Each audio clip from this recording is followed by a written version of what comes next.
Welcome back, everybody, to the Mid Podcast, the only wrestling show brave enough to ask the hard hitting questions.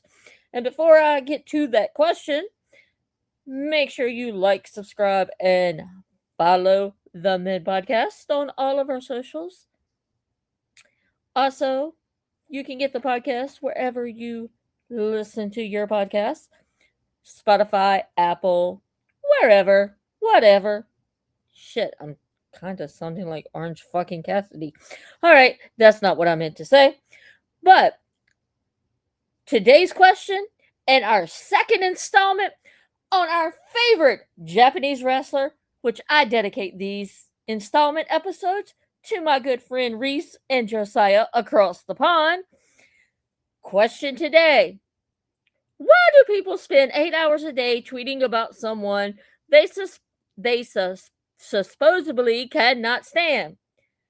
And with that, today's title of the podcast: the Shota Umino Hate Club. Why it's actually the biggest Shota Umino fan club. Why does YouTube somehow know you hate Shoto before your own family does? And if you really think Shoto is terrible, why have you watched literally every match he's wrestled for, I don't know, the past 3 years? Today, I'm going to dive into one of my favorite wrestling phenomenons: performative hatred. Specifically, the absolute obsession that portions of wrestling Twitter, Reddit, YouTube, and every comment section on the earth have developed toward Shota Umino. And my argument today is simple: the more you constantly hate Shota Umino, the more evidence you accidentally prove that you're actually one of his biggest fans. Not because every criticism is invalid. Nope, criticism is healthy. But when your entire online identity becomes guy who tweets about Shota Umino 47 times a week, hey buddy, I got some news for you. You may have accidentally joined the fan club. All right, hate watching? Yeah, it's still watching. Let's establish a basic rule. If I don't like a television show, guess what? I stop watching it. I don't wake up every Wednesday morning and think, you know what sounds fun? Watching 4 hours of something I hate just so I can complain. Normal people don't do that. Imagine going to Applebee's every Friday, ordering the same burger, complaining it's awful, leaving a 1-star review, then coming back next week. Eventually, the waitress is going to say, so, you want the usual? That's wrestling fandom, especially online.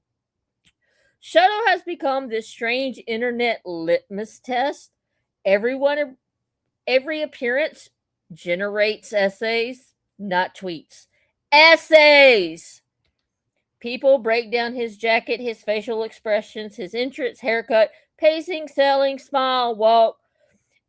At some point, we're going to get. Here is my 19-part thread on why Shoto blinked too aggressively. Guys, it's okay. You can say it.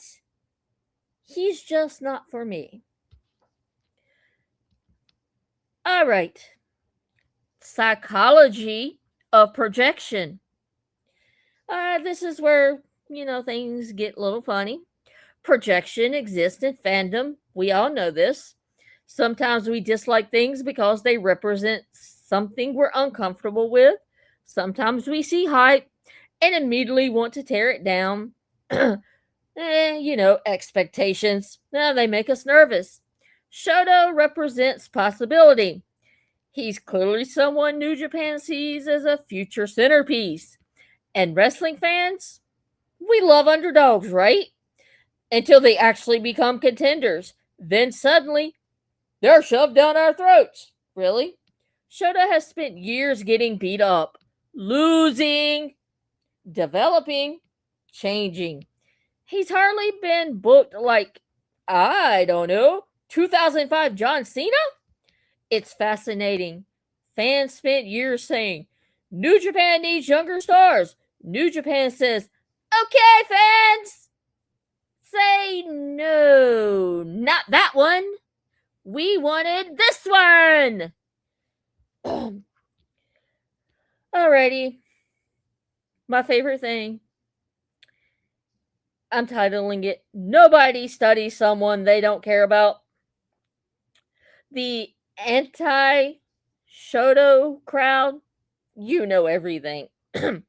You know his Young Lion matches, his excursions, promo, every backstage comment, his relationship with John Moxley, gear changes, his hairstyle, his opponents, even his win-loss record. Oh, and excuse me, that's not hating, that's research. I've even forgotten relatives' birthdays. These people remember what color tight Shota wore in 2022. Imagine applying this logic elsewhere. I hate Taylor Swift. Oh, really? What's your favorite album? I mean, I know every album, every lyric, every tour date, every Easter egg because I hate her. Sure, you do. And we all know wrestling fans love creating their own personal villains. Sometimes fandoms, you invent a villain. Someone becomes symbolic, not because they're actually bad, not because they're easy to argue about. Roman Reigns, John Cena, Cody Rhodes, the Young Bucks, Mercedes Moné, Seth Rollins, and now Shota Umino. These wrestlers become avatars. People stop discussing the performer and instead they're arguing against what the wrestler represents. That's why criticism starts sounding weird. Oh, he smiles too much. He smiles too little. He's emotional. He isn't emotional enough. He's trying too hard. He isn't trying hard enough. Eventually, your criticism contradicts itself. And I got one more thing. Maybe two more things. But this thing is confirmation bias in wrestling. If someone decides they dislike Shota, every match becomes evidence. Good match? It was because his opponent carried him. Bad match? See, I told you. Great promo? Still don't buy him. Average promo? Exactly. There is literally no scenario where opinions change. That's confirmation bias. Meanwhile, if your favorite wrestler has one bad match, oh, it's just an off night. Funny how that works. The main character syndrome of wrestling fans. One thing social media has encouraged is believing every opinion deserves a documentary. My opinion on Shota Umino, part 1, part 2, part 3. Oh, I'm going to give you a director's cut. Now I'm going to give you an extended edition. Oh, now I'm going to throw in the deleted scenes. Brother, it's okay. You can simply not like somebody. Not every dislike requires a TED Talk. But let's be fair. Now, I need to balance this out. There are legitimate criticisms. Some people think he lacks charisma. Others think his character is still evolving. Some think his matches follow similar patterns. Those are valid discussions, yes. The issue isn't criticism, the issue is obsession. If you post more about someone you dislike than someone you actually enjoy, congratulations, you've become their unpaid marketing department. All right, the Shota algorithm. I swear, you two probably think Shota is the biggest wrestler on earth because every thumbnail says why Shota failed, the problem with Shota, Shota isn't ready, the truth about Shota. Meanwhile, actually, New Japan World uploads, here's a nice 6-man tag. Internet, civilization is collapsing. Algorithms don't reward happiness. They reward outrage. Outrage? Yeah, you get clicks. Clicks? Yeah, they get money. Money gets engagement. Engagement creates more outrage. It's just a vicious cycle. All right, I need to take a trip through wrestling history as history repeats itself. John Cena, overrated. Roman Reigns, overhated. The Rock, overhated only in 2002. Randy Orton, overhated. Cody Rhodes, overhated. Young Bucks, overhated. Mercedes Moné, overhated. Funny thing, years later, people usually soften. The internet eventually moves on. Then they find someone new. Right now, Shota simply standing in the spotlight. So, here's my challenge and the ultimate test. Imagine Shoto disappearing tomorrow. Reese Josiah stop clapping. Would the same people stop talking about him? Or would they immediately start asking, when is Shota coming back? Exactly. Because the truth is, most fans don't hate Shoto, they enjoy debating Shoto. Those are two different things. Debating means engagement. Engagement means investment. Investment means, well, you care, and you care a lot. My final thoughts. Professional wrestling has always thrived on emotion. Love, hate, excitement, disappointment, hope. That's what makes it great. But there's a line between criticism and turning someone into your entire personality.